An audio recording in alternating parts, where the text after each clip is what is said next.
Link's arsenal of tools is iconic.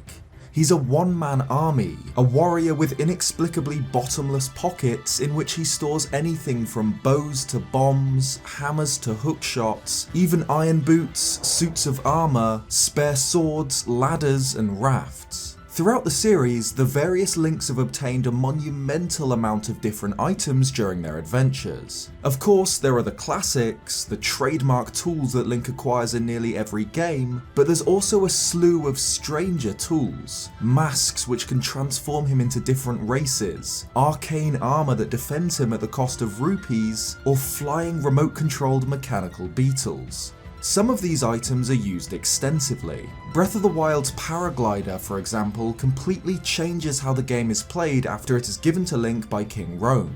It instantly becomes one of the main methods of travel for the rest of the game. However, not every Zelda item is implemented as fully into the game as the paraglider. Many incredibly cool items are only used once, used to solve one particular puzzle, complete one dungeon, or kill one boss, then are forgotten about for the rest of the game. So today, let's run through some great items that I felt were underused in their games. Items which, on paper, had great potential, but aren't implemented to the extent they could be, or just aren't as useful as you'd expect. Subscribe if you haven't already for more Zelda content, and let's look at Zelda's underused items.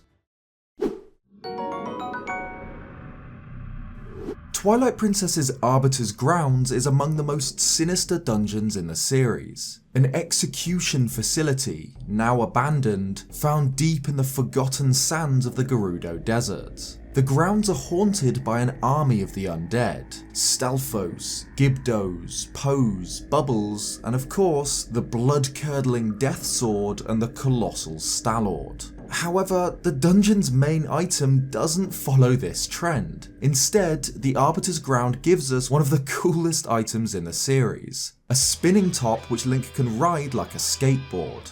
On top of this device, Link can grind through the empty halls of the ancient prison, leaping from wall to wall, riding along railings cut into the stone. However, as cool as riding a giant Beyblade is, the spinner suffers the same fate as many of Twilight Princess's items. It's only really used in this dungeon.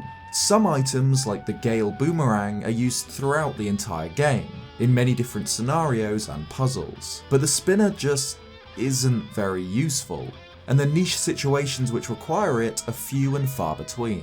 The spinner could be used nearly anywhere, but without slotting into rails, it'll run out of momentum pretty quickly. I'd have loved for it to function as a different mode of travel, perhaps over rough terrain like sand or snow, or for there to be more rails hidden in the overworld. But as it is, the spinner is only useful in a handful of situations, and outside of these specific scenarios isn't worth using, despite how cool the idea is. Majora's Mask's masks are among the most iconic, versatile items in the series, especially those which cause Link to transform. Over the course of the game, Link takes the form of a Deku, a Zora, a Goron, and even a mysterious warrior god, all through the use of masks. But there's an often overlooked fifth transformation mask, the Giant's Mask. How Link obtains the Giant's Mask depends on the version of the game. In the original, it's found in a chest in the Stone Tower Temple after defeating an Igor. Its description noting that it contains the might of a giant, but is there anywhere that you can use it? The mask can only be used in one area in the game, the desert in which the dungeon's boss fight takes place. The Stone Tower Temple has two bosses, the gargantuan Twin Mold, a pair of colossal sandworms fought in a strange desert littered with ruins. It's possible to beat Twin Mold without the Giant's Mask, but if Link chooses to, he can wield the mask's power and transform into a Titan. In this massive form, Twin Mold are incredibly easy. A few strikes from Link's gigantic sword will fell each worm. In the 3DS remake, however, the fight works slightly differently. Link must slay the blue worm at his regular size before he is given the mask. The mask's powers are different too. Instead of simply increasing Link's size, the mask now turns Link into an absolute beast. He fights with his bare fists, smashing and pounding anything in his path. This turns one of the easiest boss fights from the original into a pretty tedious battle, but it does make you appreciate just how powerful this mask is. The blue twin mold absolutely dwarfs Link, but after donning the mask, the red twin mold is minuscule in comparison. The hero can swing the insect around with ease and slam it into the sand, or crush its head in a brutal looking chokehold. Despite what you think of the twin mold boss fight, it's impossible to argue against the Giant's Mask being one of the coolest items in the Zelda series. Especially in the remake, where Link is forced to fight one of the pair at his normal size first, donning the mask and scaling up to a titanic size before pummeling the second worm into the desert with your bare hands is one of my favourite moments in the game. So it's a shame that the Giant's Mask is limited to this desert and this boss fight. It's never used again, its background and story are never explored, it's only used to slay Twin Mold. I understand why, as allowing Link to grow to a monstrous size anywhere the player chooses would break the game, but I'd have loved more instances where this mask was required.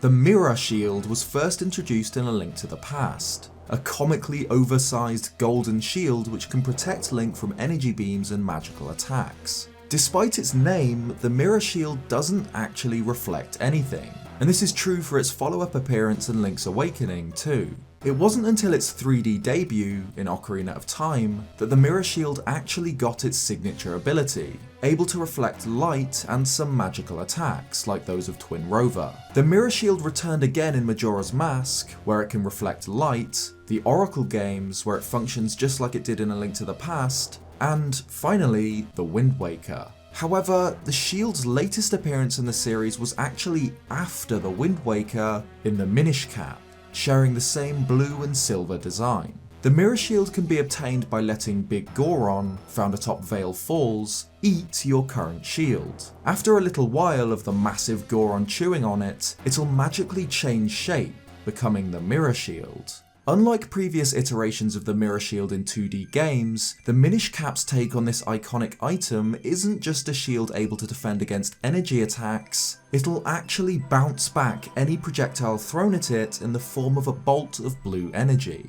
This is by far the best Mirror Shield in a 2D Zelda, and it's one of the most powerful shields in the series. However, there's a catch. It's only obtainable after you've beaten the game, after Link has defeated Vati. If Link talks to Big Goron before this, the Smith will ask that he return after accomplishing a major feat. Of course, the Mirror Shield in the Minish Cap is simply a post-game bonus. It's not really one of the game's main items, but I'd have loved it to have been.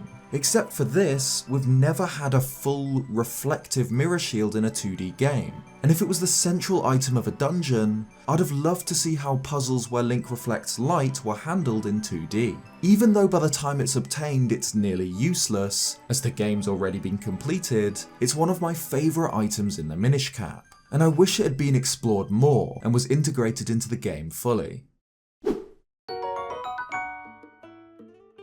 Breath of the Wild is by far the largest scale Zelda game to date, and as a result is absolutely bursting with countless different weapons, armour, materials and tools. Of course, having such a massive amount of different items obviously means that some are less useful than others. A Bokoblin arm is obviously less useful than a Royal Broadsword, for instance. But this isn't what I mean by underused. The weapons serve their purpose as weapons, some are weaker, some are stronger. Instead, by underused, I mean items which I feel had potential to be used more in the game. Of these, there's one that stands out to me in particular, Wolf Link. Wolf Link, of course, isn't really an item. He acts as a companion to Link on his adventures through the wilderness. But he's summoned via the amiibo rune on the Sheikah Slate, he's not organically met in-game, and isn't featured in the game's story. So for the purposes of this list, I'll make an exception and include him here. Because this idea had so much potential. Concept artwork found in Creating a Champion shows us that Link having a wolf companion was an early idea for the game, described as a navigator dog who will follow Link, fight for him, and even communicate. This idea eventually transformed into the Wolf Link Amiibo rune, where scanning the amiibo will summon the hero from Twilight Princess. Wolf Link will follow you and will attack enemies or animals nearby. Having Wolf Link around means that it's easy to stock up on food, as he'll constantly be running off and killing animals for meat, but he isn't hugely useful in combat against any of the game's stronger enemies. Having Link accompanied by a wolf is a brilliant idea, one that would fit Breath of the Wild's world perfectly, and was obviously planned from early on in development. But in practice, Wolf Link is little more than a gimmick. The only control the player has over the wolf is commanding him to stay or to follow, and outside of attacking nearby creatures, he does nothing else. Of course, due to Wolf Link's status as an amiibo locked feature, it makes sense for him to not be particularly extensive. But if he wasn't only a cool amiibo unlock, but an actual feature in the main game, there'd be so much potential. Perhaps his wolf senses could allow him to locate nearby materials, or dig for buried treasure. Wolf Link was promoted heavily before Breath of the Wild's launch, and as is, he's a really cool feature, but he could have been a lot more. Wandering the forgotten ruins of Hyrule feels less lonely with an animal companion at your side, and I'd have loved for this feature to have gotten more attention, rather than being a simple amiibo bonus. In an ancient age, forgotten by all but the oldest history books, the royal family of Hyrule made contact with a strange, otherworldly people, the Oca. This mysterious group gifted the Hylians a sacred staff, an artifact only to be carried by the one known as the Messenger to the Heavens, an appointed individual sent to make contact with the people of the sky.